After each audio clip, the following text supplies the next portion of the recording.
Hey everybody, welcome back to Mugmain Math. We got a real exciting video for you guys today. Do you guys remember Regular Show? It was an American cartoon that aired on Cartoon Network from 2010 to I believe early 2017. There was an episode called More Smarter where Rigby, one of the main characters, was insecure about his intelligence.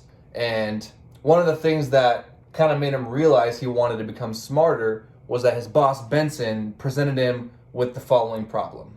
Hey, Mordecai and Rigby, I got a question for you. So, you know those 6 box turtles at the park petting zoo? Each of those turtles needs a turtle fence. Assuming each turtle needs 9 square feet of space, I need you guys to figure out the minimum number of 9-foot planks to use for construction. Whoa, slow down, Benson. Rigby can't answer that question. He doesn't have a high school diploma. You don't have a diploma? Thanks for wasting my time. Where's Skips? I'll go ask him. Now Benson, there's no need to get Skips for this.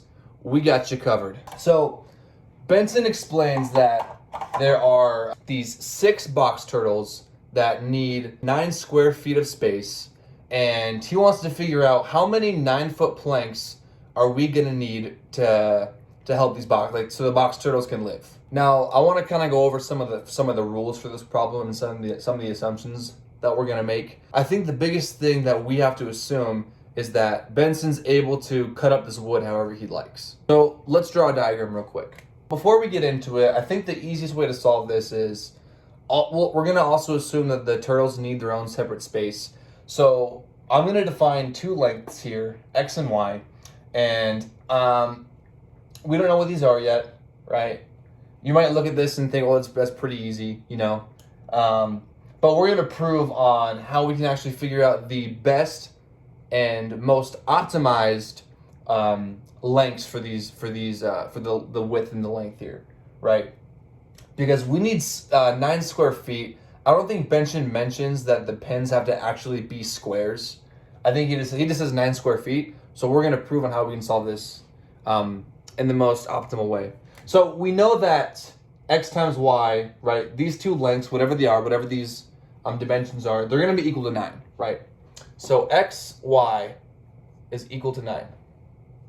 Now this is going to be known as our constraint equation, right?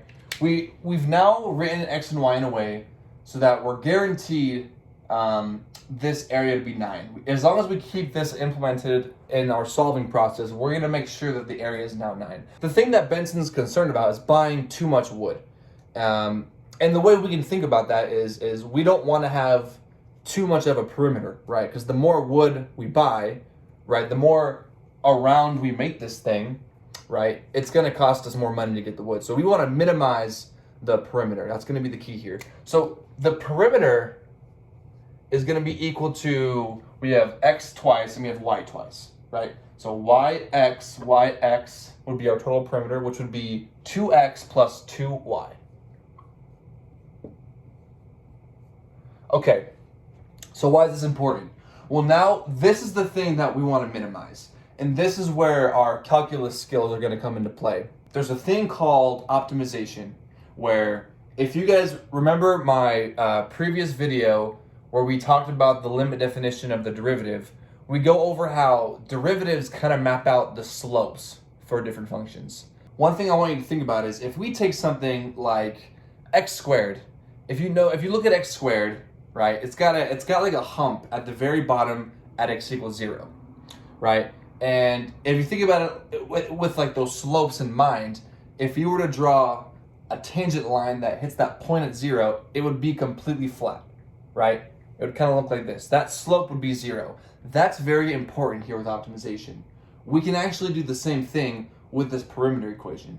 So what we're going to do now is we're going to plug in, because we have X and Y, we have 2 variables, but that's not going to work.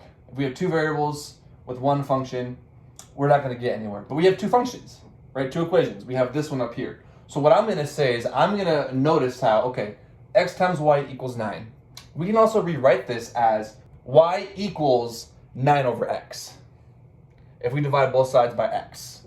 So Y equals 9 over X, right? Divide both sides by X. Now we can plug that in for this because Y is equal to this.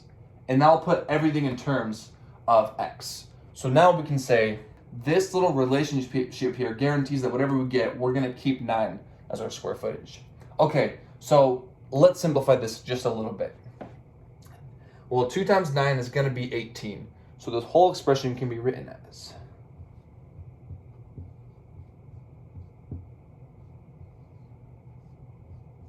okay, so the perimeter of this guy is going to be given by 2x plus 18 over x.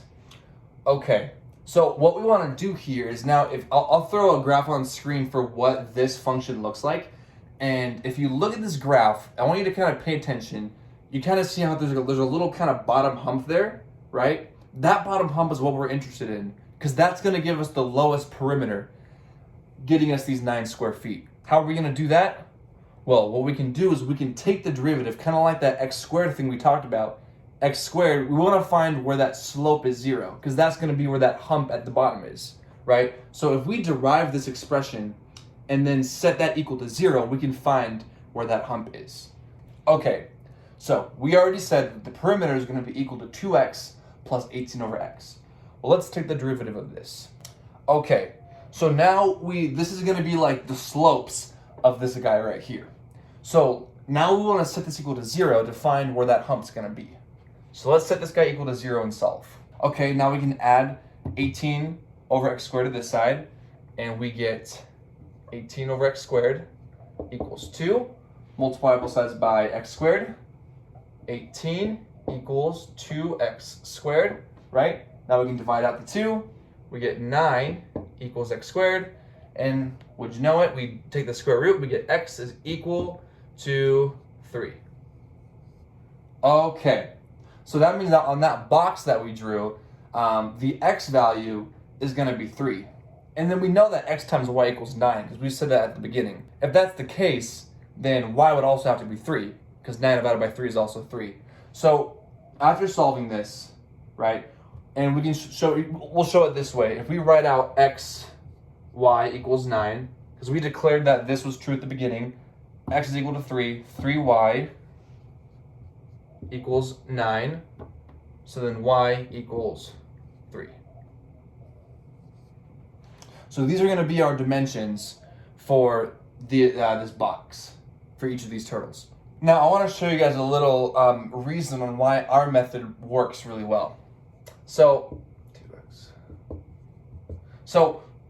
we basically proved here that 3 and 3 was the ideal dimensions for this perimeter. And if we look at it, 3, 3, 3, 3 would be 3 times 4, right? 2, 3, 2 times 3, 2 times 3. So our perimeter would be 12. It's 12 feet of wood planks in total, right, to get each of these boxes. Now I want to show you a counterexample and why this is important. Let's say we chose 4.5 and 2, right? Because 4.5 times 2 is still 9, right? So we would get the 9 square feet of space. But if we think about it this way, 4.5, 4.5, 2, 2, well, let's add all that up. We would have 4.5 times 2 plus 2 times 2, which is 9 plus 4, which is 13, right? So if we went with a different dimensions, we would actually get 13 feet. We would waste a full foot of wooden planks, right? And that's why using optimization to solve it this way gets us the best possible dimension. Now let's finish solving the problem. So we know that 3, 3 is the best. Therefore, each of these turtles is going to require 12 feet of perimeter, right, to make these boxes.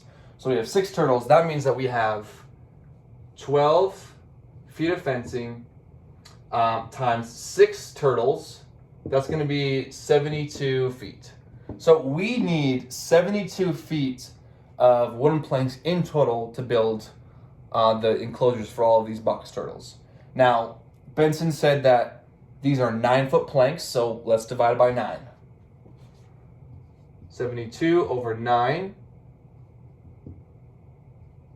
is equal to 8 planks.